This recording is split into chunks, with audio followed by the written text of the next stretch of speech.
Hello दोस्तों, welcome back to my YouTube channel guys. इस video में हम क्या करेंगे, मस्ट डू कंटेंट करेंगे। क्या करेंगे बेटा, मस्ट डू कंटेंट। और वो भी कि किस चीज़ का करेंगे, सामाजिक विज्ञान क्लास 10th का। और इस वर्ष के लिए करेंगे, बहुत ही इंपॉर्टेंट होगा। तो चलिए शुरू करते हैं। तो इसमें आपने अगर हमारी पहले की वीडियो नहीं देखी तो उसे ज़रूर देखिए। इस चैप्टर में हम क्या करेंगे, आज की वीडियो में हम सामाजिक विज्ञान का चैप्टर नंबर कौन सा करेंगे देखिए दोस्तों। अगर आपको इसका PDF चाहिए तो प्लीज़ वीडियो को लाइक शेयर एंड सब्सक्राइब कीजिए, वीडियो को शेयर कीजिए। अगर 10 लाइक हुए तो आप इसका आराम से PDF डाउनलोड कर पाओगे। तो इस वीडियो में देखिए दोस्तों, ये वाला चैप्टर करेंगे राजनीतिक दल। तो सबसे पहले बात करते हैं स्टार्टिंग से बिल्कुल ही।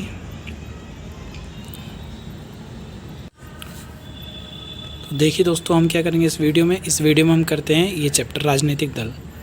तो स्टार्टिंग से बात करेंगे बिल्कुल ही। चैप्टर का नाम है राजनीतिक दल। और सबसे पहले ही बात करेंगे दोस्तों, राजनीतिक दल होता क्या है। राजनीतिक दल होता क्या है, तो देखिए राजनीतिक दल का मतलब होता है पॉलिटिकल पार्टी। जितनी भी पॉलिटिकल पार्टी का मतलब क्या है दोस्तों, जो भी क्या करती है, इलेक्शन लड़ती है, उसे हम कहते हैं पॉलिटिकल पार्टी।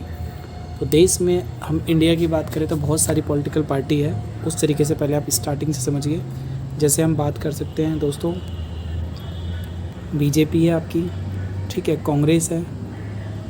इस तरीके से हमारे पास क्या है, समाजवादी पार्टी है, RJD है दोस्तों, ठीक है। इस तरीके से अलग अलग पार्टियां हैं। तो आपने इन पार्टियों के बारे में सुना होगा। ये पार्टियां क्या करती हैं, सोचो। आप बोलोगे सर ये पार्टियां क्या करती है, इलेक्शन लड़ती। तो बिल्कुल। तो राजनीतिक दल का भी क्या होता है, राजनीतिक दल का मतलब होता है एक ऐसा संगठन होता है, एक ऐसा ग्रुप होता है जो क्या होता है, एक तरीके से चुनाव लड़ने के लिए और राजनीतिक सत्ता प्राप्त करने के लिए एक दूसरे के साथ मिलते हैं, आपस में संगठन बनाते हैं, जिसे हम क्या कहते हैं दोस्तों, राजनीतिक दल कहते हैं। तो राजनीतिक दल क्या है, चुनाव लड़ने के लिए और सरकार बनाने के लिए जितने भी लोग आपस में मिलते हैं, संगठित होते हैं, उसे हम राजनीतिक दल कहते हैं। राजनीतिक दल के 3 हिस्से होते हैं। क्या होते हैं, राजनीतिक दल के 3 हिस्से होते हैं, या फिर आप कह सकते हो 3 घटक होते हैं। पहला कौन होता है, सबसे पहले आप बोलोगे सर नंबर 1 पे होता है नेता, ठीक है। नंबर 2 पे क्या होता है, सक्रिय सदस्य। बहुत सारे क्या होते हैं, ऐसे लोग होते हैं जो सिर्फ नेता होते हैं। उसके बाद नंबर 2 पे क्या आता है, वो सक्रिय सदस्य होते हैं जो कि हमारे पार्टी के लिए काम करते हैं। घर घर में जाकर के हमारी पार्टी का क्या उद्देश्य है, हम किस लिए अब सरकार बनाना चाहते हैं, सब कुछ लोगों को बताते हैं। यानी कि सक्रिय सदस्य होते हैं जो काम करते हैं। और तीसरे क्या होते हैं दोस्तों, समर्थक, जो उस पार्टी के बात को फॉलो करते हैं, ठीक है। जैसे कि आपने सुना होगा जो BJP को फॉलो करते हैं, तो बहुत सारे लोग उनको कहते हैं जो BJP को फॉलो करते हैं। तो बहुत सारे लोग कहते हैं कि भक्त है वो एक तरीके से, ठीक है। क्योंकि वो BJP को फॉलो करते हैं, बट ऐसा रियल में नहीं होता है। एक विचारधारा को फॉलो करने वाली पार्टी को ही लोग, विचारधारा को फॉलो जो करते हैं, अलग अलग पार्टियों की विचारधारा अलग अलग होती है, और उन्हीं को जो लोग फॉलो करते हैं एक तरीके से उनके क्या हो गए, अनुयायी हो गए। बट ऐसा हमेशा नहीं होता। एक पढ़ा लिखा इंसान की समझ के अकॉर्डिंग वो अपनी पार्टी को चुनता है, ठीक है दोस्तों। तो ये आपको समझ में आ गया। इसके 3 हिस्से कौन से राजनीतिक दल के। नंबर 1 पे नेता है, नंबर 2 पे क्या है, जो काम करते हैं यानी कि सक्रिय सदस्य है, और नंबर 3 पे क्या है, समर्थक है जो उनको वोट देता है, ठीक है। अब क्वेश्चन आएगा पेपर में। देखिए दोस्तों, पहला क्वेश्चन जैसे कि यहाँ पे आ रखा है, राजनीतिक दल के प्रमुख घटक कौन कौन से। तो 3 घटक है, कौन कौन से हैं। नेता है नंबर 1 पे। तो देखो इसका सॉल्यूशन दिखाता हूँ फर्स्ट क्वेश्चन का।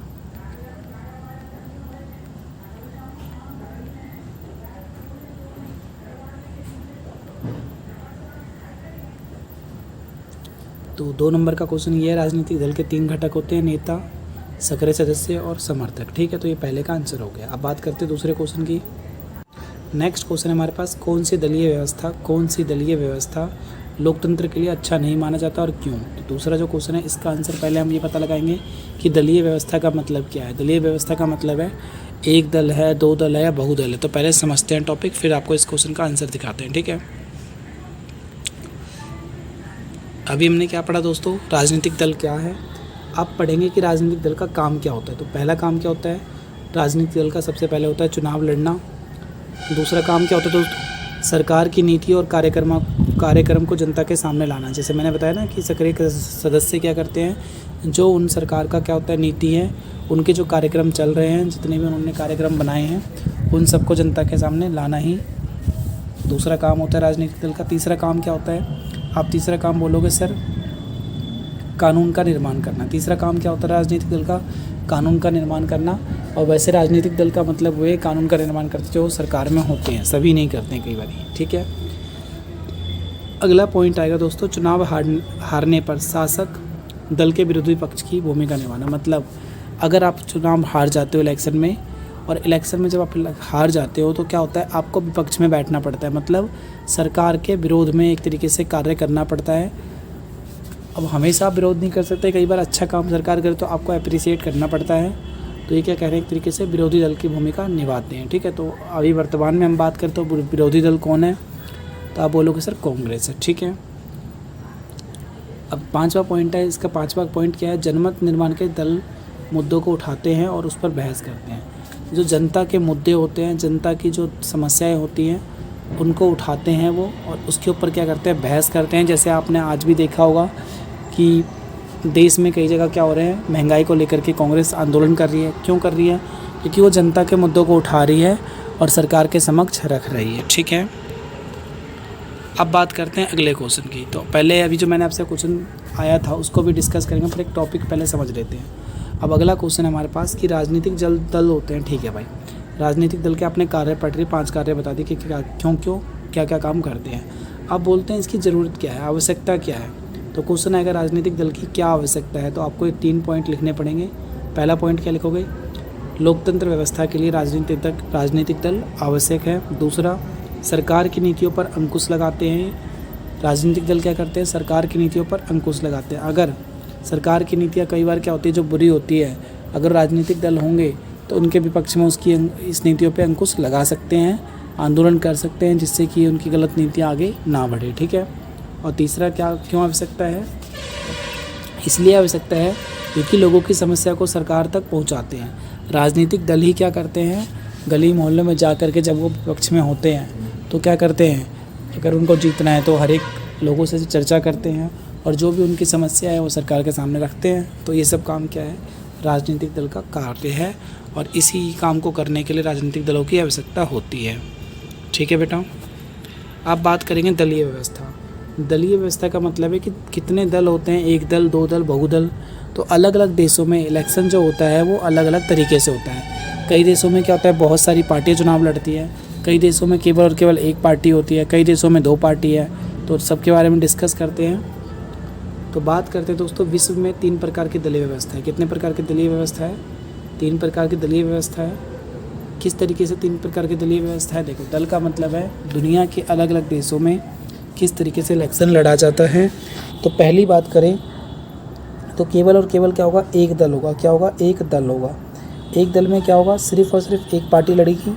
जिसमें हम सबसे मेन बात करें कहाँ पे है ऐसा, तो ऐसा आपका केवल और केवल चाइना में है। कहाँ पे दोस्तों, चाइना में। यानी कि एक दलीय प्रणाली में या इस व्यवस्था में क्या होता है, देश की सत्ता केवल एक ही पार्टी के पास होती है, जैसे कि यह चीन में होता है, ठीक है बच्चे। अब बात करेंगे अगली बात, दूसरा है 2 दलीय व्यवस्था। तो 2 दलीय व्यवस्था कहाँ पे है, आप बोलोगे सर 2 दलीय व्यवस्था कहाँ पे है, अमेरिका में है और ब्रिटेन में है। कहाँ पे है, अमेरिका में और ब्रिटेन में 2 दल की व्यवस्था है। वहाँ पे क्या होता है, केवल 2 ही दल होते हैं, आपस में वो चुनाव लड़ते हैं और जो जीत जाता है वो सरकार बनाते हैं। जैसे कि अभी आपने देखा होगा अमेरिका में, इसी तरीके से क्या इंग्लैंड में है, ठीक है। और कई देशों में ऐसा होता है जहाँ पे बहुत सारे दल होते हैं, अलग अलग हज़ारों पार्टियाँ होती हैं। वो कहाँ पे होता है, वो सबसे ज़्यादा कह सकते हैं हम भारत में होता है, और देश के अन्य देशों में भी है, वो दुनिया के अन्य देशों में। बहुदलीय में क्या होता है, ऐसा देश होता है जहाँ पे बहुत सारे दल क्या करते हैं, सत्ता में आने की कोशिश करते हैं। जैसे हम इंडिया की ही बात कर ले दोस्तों अगर, तो इंडिया में कौन कौन आना चाहता है, आप बोलोगे सर बीजेपी, फिर कांग्रेस, और हर एक राज्य में हम देखते हो नीतीश कुमार की पार्टी, लालू यादव की पार्टी, अखिलेश की पार्टी, ममता बनर्जी की पार्टी, केजरीवाल की पार्टी। तो ये सब क्या एक तरीके से दोस्तों, आप बोलोगे बहुदलीय व्यवस्था है, ठीक है। तो ये आपका बहुदलीय व्यवस्था है। अब टॉपिक आता है दोस्तों गठबंधन। क्या आता है, गठबंधन या फिर मोर्चा, ठीक है। इसमें होता क्या है, जब एक पार्टी सरकार नहीं बना पाती है तो उसके सामने दिक्कत आती है कि अब मैं किसके साथ मिलकर सरकार बनाऊं, क्योंकि किसी को कई बार बहुमत हासिल नहीं होता है। तो ऐसी स्थिति में क्या होता है, कई बार सरकार ना मिल करके बनाई जाती है, 2 या 2 से अधिक पार्टियां। जैसे कि आपने देखा होगा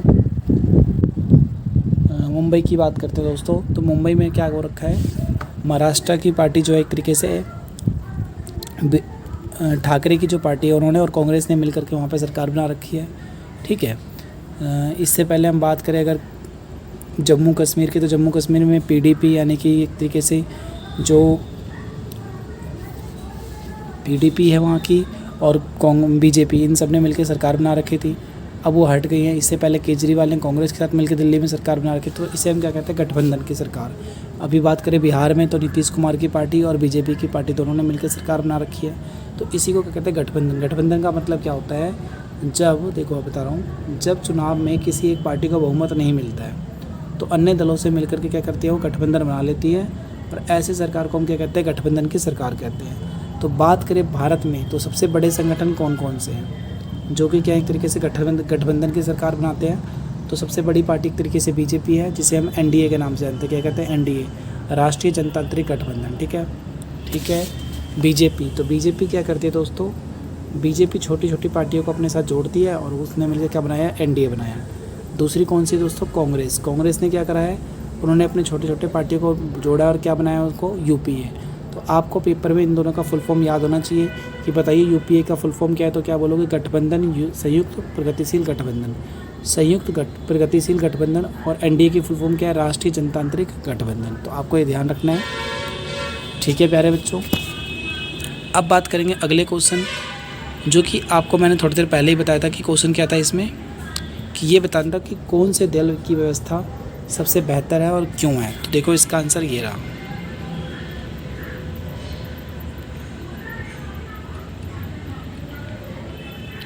कौन सी दलीय व्यवस्था बेहतर है और क्यों। तो एक दलीय व्यवस्था लोकतंत्र के लिए उपयुक्त नहीं मानी जाती है, एक दल की व्यवस्था लोकतंत्र के लिए उपयुक्त नहीं मानी जाती है, क्योंकि वहाँ पे क्या होता है, अगर एक ही पार्टी हर साल हमेशा चुनाव लड़ेगी तो सरकार उसी की बनेगी और फिर वो अपनी मर्जी करेगी। तो चाइना में देख लो ना, यही क्या हो रहा है, अपनी मनमर्जी करते हैं और कई बार क्या होता है, चाइना के लोगों की कोई बात भी नहीं चलती क्योंकि उनके पास ऑप्शन नहीं है। ठीक है, तो कौन सी दलीय व्यवस्था बेहतर है दोस्तों, अभी बताते हैं। तो पहला क्या है, एक दलीय में क्या होता है, लोकतंत्र को लिए उपयुक्त नहीं माना जाता क्योंकि चुनाव के समय लोगों के सामने कोई विकल्प नहीं होता है और एक ही दल चुनाव लड़ती है इसमें। ठीक है, अब बात करते हैं दूसरे दल की। ठीक है दोस्तों, इसके अंतर्गत हम क्या बताएंगे, बहुदलीय को बेहतर माना जाता है क्योंकि चुनाव के समय लोगों के सामने क्या होता है, बहुत सारे विकल्प होते हैं। अगर मान लो उन्हें एक पार्टी का नेता अच्छा नहीं लग रहा तो दूसरी पार्टी को भी चुनाव में जितवा सकते हैं, उनको अपना वोट दे सकते हैं। जैसे कि हम भारत की बात करें तो हज़ारों पार्टियाँ हैं भारत में, बीजेपी, कांग्रेस, आम आदमी पार्टी, बीजेपी, लालू यादव की पार्टी, नीतीश कुमार की पार्टी, आप बात कर सकते हो ममता बनर्जी की पार्टी। ठीक है, छोटी छोटी पार्टियाँ भी हैं। पंजाब में हम बात कर सकते हैं सुखविंदर सिंह बादल की पार्टी। अलग अलग राज्य में अलग अलग हज़ारों पार्टियाँ हैं। ठीक है, जैसे अपने राज्य की, अपने दिल्ली की बात करें तो नजफगढ़ में भी एक पार्टी कौन सी आपकी, आपने सुना होगा, भरत सिंह की पार्टी। तो ऐसे हज़ारों पार्टियां हैं जो क्या करती है, इलेक्शन लड़ती है। इसी को हम क्या कहते हैं, बहुदलीय व्यवस्था। और बहुदलीय व्यवस्था इसलिए अच्छी है क्योंकि अगर आपको एक नेता पसंद नहीं आ रहा क्योंकि वो पढ़ा लिखा नहीं है या फिर कोई कमी है उसके अंदर, तो आप दूसरे को वोट दे सकते हो। तो ये कौन सी, तो पेपर में आएगा कौन सी दलीय व्यवस्था बेहतर, तो आप क्या बोलोगे, बहुदलीय व्यवस्था बेहतर है। ठीक है दोस्तों, अब बात करेंगे आगे। अब बात करेंगे चुनाव आयोग द्वारा दलों को मान्यता देना। अब कई बार क्या होता है, आपको चुनाव लड़ना चाहता है तो ये थोड़े कि भाई साइकिल स्टैंड, बस स्टैंड पे जाके खड़े हो जाएंगे, हम चलो हम लड़ लेंगे, ऐसा तो नहीं है। पहले भारत सरकार की जो संस्था है चुनाव आयोग, उनसे उन्हें क्या लेना पड़ेगा, परमिशन लेना पड़ेगा कि सर हम अपना इलेक्शन लड़ना चाहते हैं। तो उसके बाद क्या होता है, एक इलेक्शन लड़ने का एक पूरा प्रोसीजर होता है, उसमें उनकी जाँच पड़ताल होती है पूरी, और फिर उनको एक सिंबल दिया जाता है, चिन्ह दिया जाता है, और उस चिन्ह पर क्या होता है, उन्हें चुनाव लड़ना होता है। तो देखिए क्या है, पूरी मान्यता देना किस तरीके से, देश की हर पार्टी दल को चुनाव में अपना पंजीकरण करना पड़ता है। जितनी पार्टियां, उन्हें अगर इलेक्शन लड़ना है तो क्या करना पड़ेगा, पहले पंजीकरण कराना पड़ेगा, रजिस्ट्रेशन कराना पड़ेगा। दूसरा, आयोग सभी दलों को समान मानता है पर यह बड़े और स्थापित दलों को कुछ विशेष सुविधाएं देता है। क्या कह रहा है, देखो जो चुनाव आयोग होता है वो सभी दलों को क्या मानता है, एक तरीके से बराबर मानता है। बट ऐसा कई बार क्या होता है कि जो बड़ी और स्थापित पार्टियाँ हैं जैसे कि बीजेपी है, कांग्रेस है, इनको बहुत सारी सुविधाएं देता है। ठीक है दोस्तों, क्या देता है, इनको सुविधाएं देता है। अगली बात करते हैं अब हम, इन्हें अलग अलग चुनाव चिन्ह दिया जाता है। क्या दिया जाता है दोस्तों, इन्हें अलग अलग चुनाव चिन्ह दिया जाता है जिनका प्रयोग पार्टी या उम्मीदवार कर सकता है। इस विशेषाधिकार का कुछ अन्य लाभ पाने के लिए पार्टी को मान्यता प्राप्त दल कहते हैं। अगर आपको ऐसा करना है दोस्तों, तो इस विशेषाधिकार का प्रयोग करने के लिए और कुछ अलग अगर लाभ चाहते हो चुनाव आयोग से मिले, तो आपको क्या करना पड़ेगा दोस्तों, पहले मान्यता प्राप्त दल होना पड़ेगा, मतलब अपने आप को पंजीकरण कराना पड़ेगा। ठीक है, तो उन्हें क्या दिया जाता है, एक चुनाव चिन्ह दिया जाएगा कि किस तरीके से आप दोस्तों इलेक्शन लड़ोगे, क्या आपका प्रोसीजर होगा। ठीक है, तो दोस्तों किस तरीके से चुनाव आयोग द्वारा मान्यता मिलता है, तो पहला सबसे पहले क्या कराना पड़ता है, रजिस्ट्रेशन। दूसरा क्या करना पड़ता है, जो भी विशेष दल होते हैं उनको क्या मिलता है, एक विशेष सुविधाएं मिलती है। तीसरा हम कहते हैं जब इन्हें अलग चुनाव चिन्ह दिया जाता है जिनका प्रयोग पार्टी का उम्मीदवार ही कर सकता है, जिनका प्रयोग कौन करता है, केवल उस पार्टी का जो भी सदस्य है केवल वही कर सकता है। सदस्य मतलब उम्मीदवार जो चुनाव में खड़ा हो रहा है। इस विशेषाधिकार का कुछ और अन्य लाभ पाने वाली पार्टियों को मान्यता प्राप्त दल कहते हैं। यानी कि इसका मतलब क्या हुआ दोस्तों, इसका मतलब तो क्या बोलोगे दोस्तों आप, जिन्हें अलग से चुनाव चिन्ह दिया जाता है, जिनका प्रयोग केवल और केवल कौन कर सकता है, पार्टी का उम्मीदवार कर सकता है। इसी अधिकार को जो इनको भी मिलता है, इन अधिकार को पाने वाले लोगों को क्या कहा जाता है दोस्तों, मान्यता प्राप्त दल कहा जाता है। ठीक है बेटा, अब आगे बात करते हैं। चुनाव आयोग ने स्पष्ट नियम बनाए। चुनाव आयोग जो है उन्होंने एक तरीके से सीधा नियम बना दिया है कि कोई दल कितने प्रतिशत वोट और सीट जीतकर मान्यता प्राप्त दल बन सकता है। तो मान्यता प्राप्त दल सब नहीं होते दोस्तों। सबसे पहले उन्हें क्या करना पड़ता है, चुनाव लड़ने के बाद वहाँ पे उन्हें उस एरिया में जितने भी वोट गिरते हैं, जितने वोट होते हैं, उसका कुछ परसेंटेज वोट उन्हें मिलना चाहिए, या फिर आपको उतनी सीटें जीतनी पड़ेंगी। अगर आप उतनी सीटें जीत जाते हो तो आप मान्यता दल बन सकते हो। तो अभी आगे बात करते हो दोस्तों किस तरीके से है ये। ठीक है, अब बात करते हैं भारत में दो प्रकार की राजनीतिक पार्टियां या दल हैं। ठीक है, या तो राजनीतिक दल हैं या फिर क्या होगा, प्रांतीय दल। राष्ट्रीय दल क्या होता है दोस्तों, एक तरीके से राष्ट्रीय दल वो दल होता है जो देश के प्रत्येक हिस्से में चुनाव लड़ता है, या फिर आप कह सकते हो कि अगर वो राष्ट्रीय दल है तो उसे कम से कम 6% वोट मिलेगा, साथ ही उसने या तो लोकसभा में 2 सीटें कम से कम जीत रखी हों। ठीक है, तो उसे हम राजनीतिक दल के रूप में मान्यता देते हैं। अब बात करते हैं दोस्तों क्या प्रांतीय दल क्या होता है। प्रांतीय दल का मतलब होता है अलग अलग राज्यों में छोटे छोटे जो पार्टियाँ होते हैं उन्हें प्रांतीय दल कहते हैं। देखो आगे और डिस्कस करते हैं। अभी देखो ये किस तरीके से बताया गया इसमें, यदि कोई क्षेत्र सीमित है, मतलब अलग अलग बात कर रहे हैं। पहले हम प्रांतीय दल की, किसकी बात कर रहे हैं, प्रांतीय दल। प्रांतीय दल क्या होता है दोस्तों, आप बोलोगे एक राज्य, ठीक है, एक स्टेट की बात कर रहा है केवल और केवल, तो कह रहा है यहाँ कुछ क्षेत्रों तक ही सीमित होता है पहली बात। दूसरी बात में क्या कह रहा है दोस्तों कि अगर कोई दल राज्य विधानसभा के चुनाव में कुल मतलब जो विधानसभा का इलेक्शन होता है जो कि राज्य में अलग अलग होता है, वहाँ पर पड़े मतों का, मत का मतलब होता है दोस्तों वोट। क्या होता है मत का मतलब, वोट होता है। अगर वहाँ पे पड़े हुए वोट का 6% या उससे अधिक हासिल करता है, 6% वोट या फिर उससे अधिक हासिल करता है, या फिर कम से कम क्या करता है, साथ में 2 सीटों पर जीत हासिल करता है, तो उसे उस राज्य के राजनीतिक दल के रूप में मान्यता मिलती है। जैसे कि दिल्ली की बात करें दोस्तों तो आम आदमी पार्टी, उसको 6% से अधिक वोट मिले हैं, ठीक है, और 2 से अधिक सीटें मिली है, तो राष्ट्र क्या हो गया एक तरीके से, वो राजनीतिक दल हो गया। प्रांतीय दल क्या होता है एक तरीके से, प्रांतीय दल प्रांतीय हितों में रुचि रहते हैं, जैसे कि आम आदमी पार्टी है, जनता दल है, शिवसेना है, ठीक है। शिवसेना कहाँ की है, महाराष्ट्र के। जनता दल कहाँ के दोस्तों, एक तरीके से जनता दल कह सकते हो दोस्तों, एक तरीके से बिहार की पार्टी है, JDU, ठीक है। और आम आदमी पार्टी कहाँ की है, दिल्ली की है, क्योंकि क्या करते हो, प्रांत यानी कि एक राज्य में रहने वाले लोगों का ही कामों में रुचि लेते हैं, ठीक है। तो बताओ दोस्तों क्या बोलोगे आप, राष्ट्रीय राजनीतिक दल हम किसे कहते हैं, जिन्हें या तो 6% वोट मिलेगा और साथ में 2 सीटों पे उन्होंने सीट पे जीत हासिल कर रखी है, तो उसे हम क्या कहते हैं, उस राज्य का राजनीतिक दल कहते हैं, ठीक है। इसकी एग्जांपल क्या है, आम आदमी, हर एक राज्य की पार्टी जितने भी सब प्रांतीय दल है। अब राष्ट्रीय दल क्या, देखो आपको पहले क्या समझ में आया, मैंने क्या बताया, प्रांतीय दल में क्या बताया, 6% वोट मिलेगा, साथ में 2 सीटों पे जीत हासिल करनी चाहिए। साथ में राष्ट्रीय दल मतलब, राष्ट्रीय दल का मतलब था जो पूरे देश में चुनाव लड़ती है एक तरीके से, ठीक है। तो देखो क्या कह रखा है, यह पूरे देश में फैले होते हैं। अगर कोई दल, क्या बोल रहे दोस्तों इसमें, अगर कोई दल लोकसभा के चुनाव में 6% वोट 6% वोट बहुत बड़ी बात होती है, या फिर 4 राज्यों के विधानसभा में पड़े वोटों का 6% हासिल कर लेते हैं। मतलब या तो उसे लोकसभा में 6% वोट मिले, पूरे भारत का जितना भी इलेक्शन हुआ उसके अंदर 6%, या फिर किसी राज्य में 4 राज्य को मिला करके उस राज्य में जितना भी वोट गिरा उसका 6% वोट मिल जाए, तो उसे हम क्या कहते हैं, एक तरीके से राष्ट्रीय दल कहते हैं। और लोकसभा के चुनाव में क्या होना चाहिए, साथ में कम से कम उसके पास 4 सीटें होनी चाहिए। कितनी सीटें होनी चाहिए दोस्तों, उसके पास कम से कम 4 सीटें होनी चाहिए। कितनी सीटें, 4 सीटें या 6%, और साथ में 6% का होना चाहिए उसके पास वोट होना चाहिए, तो उसे हम राष्ट्रीय दल के रूप में मानते हैं। राष्ट्रीय दल के रूप में एवं अंतर्राष्ट्रीय दल क्या होती है, जो तो पूरे देश में लड़ती है चुनाव, और साथ में वो राष्ट्रीय और अंतर्राष्ट्रीय मुद्दों में क्या करती है, रुचि रखती है, जैसे कि कांग्रेस है, बीजेपी है। ठीक है दोस्तों, बहुत ही इंपॉर्टेंट टॉपिक है, तो प्लीज़ इसका याद करना कि राष्ट्रीय दल का क्या डेफिनेशन है और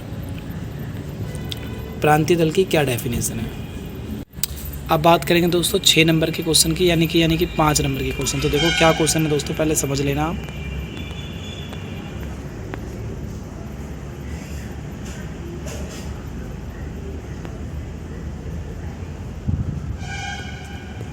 तो दोस्तों इसमें डायरेक्ट क्वेश्चन कुछ नहीं दे रखा, फिर भी मैं आपको समझा दे रहा हूँ क्वेश्चन क्या है। देखो क्वेश्चन ये आएगा गाइस कि जितने भी राजनीतिक दलें होती हैं, जितनी भी राजनीतिक दल है उनकी क्या चुनौती है, उनके सामने क्या क्या समस्याएं हैं। क्या चीज़ बेटा, उनके सामने क्या क्या समस्याएं हैं। तो पहली समस्या क्या है दोस्तों, समस्या सबसे बड़ी ये है कि वंशवाद की चुनौती होती है। वंशवाद का मतलब क्या है कि वो केवल और केवल अपने बेटे को या अपने बच्चे को, अपनी बहू, अपनी फैमिली से किसी को भी वो चुनाव में लड़वाना चाहते हैं, उन्हीं को सीट दिलाना चाहते हैं। तो ये क्या है, वंशवाद की चुनौती होती है। और वीडियो को रोक करके आप ये पूरे पॉइंट को पढ़ लीजिए, जिससे कि आप पेपर में लिख पाओ। ठीक है।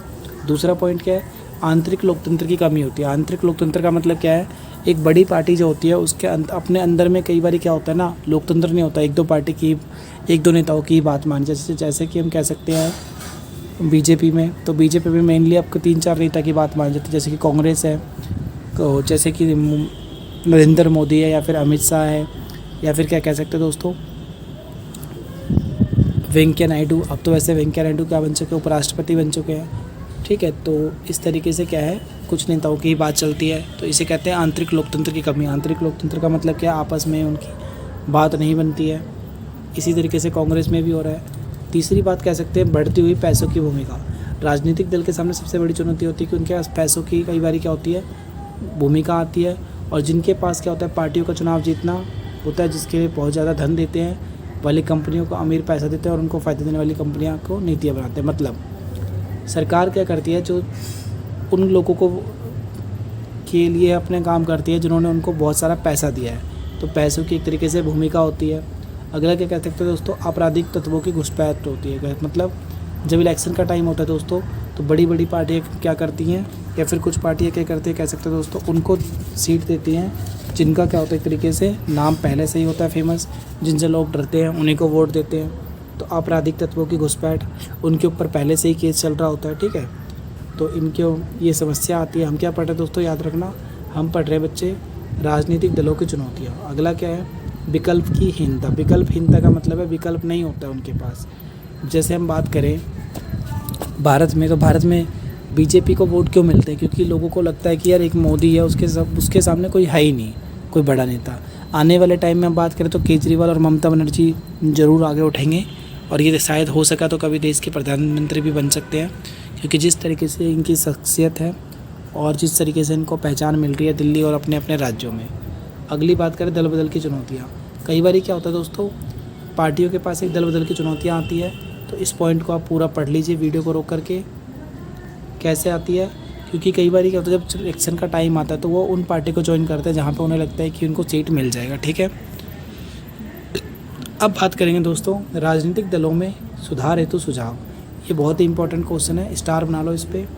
मैं इसको 5 स्टार दूंगा दोस्तों, क्योंकि एक पेपर में आ सकता है। राजनीतिक दलों में सुधार हेतु सुझाव, मतलब जो राजनीतिक दल है उनके अंदर क्या क्या सुझाव दे सकते हो आप, बताइए, जिससे कि वो सुधार कर पाए। तो पहला क्या बोलोगे, दल बदल जो कानून है दोस्तों, दल बदल का जो कानून है उनको और सख्त किया जाना चाहिए। मतलब कोई भी पार्टी का सदस्य अपने दल को ना बदल पाए, अपनी पार्टी को ना बदल पाए। फिर एक तो उनको अपराधियों को पार्टी में शामिल ना किया जाए, अगर उनके ऊपर कोई केस चल रहा है तो उनको टिकट ही ना मिले, हम ये देंगे उनको सुझाव। तीसरा सुझाव क्या कह सकते हो दोस्तों, अब तीसरा सुझाव कह सकते हो प्यारे बच्चों कि महिलाओं के लिए 1/3 सीटों की सीटें रखी जानी चाहिए। और आने वाले टाइम में ऐसा हुआ भी है और इस साल भी हुआ है। तो आने वाले टाइम में आप क्या कह सकते हो कि महिलाओं के लिए हर एक इलेक्शन में 1/3 सीट मतलब 33% आरक्षण होना चाहिए महिलाओं के लिए। आगे बात करते हैं राजनीतिक दलों में समय समय पर क्या होना चाहिए, चुनाव होना चाहिए। मतलब जो कोई पार्टी है तो उसके अंदर भी आंतरिक चुनाव होना चाहिए कि किसको नेता बनाया जाए वह आगे आने वाले टाइम के लिए। तो ये भी क्या है दोस्तों, राजनीतिक दलों में समय समय पर चुनाव होना चाहिए। राजनीतिक दलों का जो काम होता है उनको पारदर्शी बनाना चाहिए। मतलब कोई भी आदमी, एक आम आदमी भी चेक कर सके भाई इन्होंने क्या क्या काम किया है, तो इनके काम को क्या करना चाहिए, पारदर्शी बनाना चाहिए। ठीक है बच्चे। और अब करेंगे इसका लास्ट टॉपिक, बड़ा ही इंपॉर्टेंट टॉपिक है ये भी।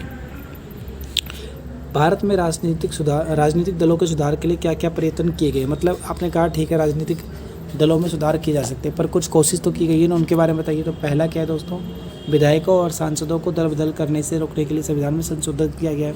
मतलब अब जितने भी विधायक होते हैं, जितने भी सांसद हैं, उनको दल बदल के लिए एक कानून बनाया गया है, तो उसके अकॉर्डिंग ही वो अपने आप को बदल सकते हैं। ठीक है, दूसरी पार्टी ज्वाइन कर सकते हैं। दूसरा, उच्चतम न्यायालय ने चुनाव लड़ने वाले हर एक उम्मीदवार को अपनी संपत्ति का और अपने विरुद्ध चल रहे केस का ब्यौरा एक शपथ पत्र के माध्यम से देना अनिवार्य कर दिया। मतलब राजनीतिक दलों में हम यह सुधार भारत ने किया है कि अगर आप कोई चुनाव लड़ना चाहते हैं तो उसके पास कितनी संपत्ति है और उसके ऊपर कोई केस अगर चल रहा है तो उसका पूरा का पूरा ब्यौरा उसे एक शपथ पत्र में देना पड़ता है, और यह एक कंपलसरी कर दिया गया। ठीक है, अनिवार्य कर दिया। अगला बात करते हैं, चुनाव आयोग ने एक आदेश के जरिए सभी दलों के लिए सांगठनिक चुनाव कराना और आयकर का रिटर्न भरना जरूरी बना दिया। मतलब चुनाव आयोग ने क्या कर दिया है, जितने भी दलें हैं उनको क्या करना पड़ेगा, संगठन का चुनाव करना पड़ेगा, साथ में इनकम टैक्स रिटर्न भरना पड़ेगा उस पार्टी को भी। ठीक है बेटा, ये भी एक चुनाव आयोग ने अच्छा काम किया है। और चौथा काम क्या है, दल के प्रमुख पदों पर औरतों के लिए 1/3 आरक्षण होना चाहिए। मतलब सरकार ने क्या कर दिया है, सरकार या फिर कह सकते हो जो राजनीतिक दल है, इसके सुझाव के लिए क्या काम किया गया है भारत में कि जितने भी महिलाएं हैं उनके लिए 1/3 सीटों को आरक्षित कर दिया गया है। और चुनाव का सरकार कौन उठाएगी, केवल और केवल सरकार उठाएगी। ये नहीं कि मतलब एक व्यक्ति क्या कर रहा है, अरबों रुपये खर्च कर रहा है, इसकी भी जांच की जाती है। तो ये सब दोस्तों आपके इस चैप्टर की मार्किंग स्कीम थी, कह सकते हो किस तरीके का ये चैप्टर है। तो अगर आपने ये चैप्टर हमारा देख लिया है तो आप इसके कुछ क्वेश्चन को देख सकते हो। ये आपके क्वेश्चन है, बड़े ही इंपॉर्टेंट क्वेश्चन है, जितनी मैंने वीडियो कराई है अगर आप इसको डिटेल से सुन लोगे दोस्तों तो इनमें से आप लगभग 90% क्वेश्चन का जवाब दे पाओगे। और फिर भी अगर लगे आपको कोई जवाब नहीं आ रहा तो प्लीज़ उसको ज़रूर कर लेना, क्योंकि बहुत ही ज़्यादा ज़रूरी है। अगर वीडियो पसंद आए तो लाइक कीजिए, शेयर कीजिए और अपना एक कमेंट ज़रूर करिए। थैंक यू दोस्तों।